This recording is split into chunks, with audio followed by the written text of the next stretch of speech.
தமிழக அரசியல்வாதிகள் அனைவரும் வேதனைப்படுவார்கள். இது என் வார்த்தை அல்ல, தேவநாயக கர்த்த கடவுள் வார்த்தை. தமிழக தேர்தலை முன்னிட்டு தமிழகத்தில் அனைத்து கட்சிகளும் சுயேட்சாதிகமாக கிடையாது, எல்லா கட்சிகளுமே சில சொல்லிட்டு இருக்கிறார்கள். அவரையும் வேதனைப்படுவார்கள். இது ஏற்கனவே சொல்லியிருக்கிறாரு. தமிழக அரசியலில் இருக்கிற தமிழ் அரசியல்வாதிகளை பற்றி ஏற்கனவே சொல்லியிருக்கிறாரு.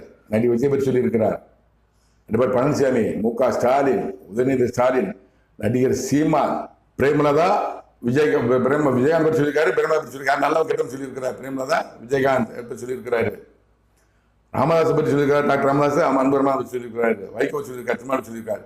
இவர்கள் எல்லாம் பற்றி இவர்கள் குணங்கள் எப்படி, எதற்காக அரசியல் இருக்கிறார்கள், மக்கள் நன்மை செய்யவா இல்லையா என்பது குறித்து சொல்லியிருக்கார்கள்.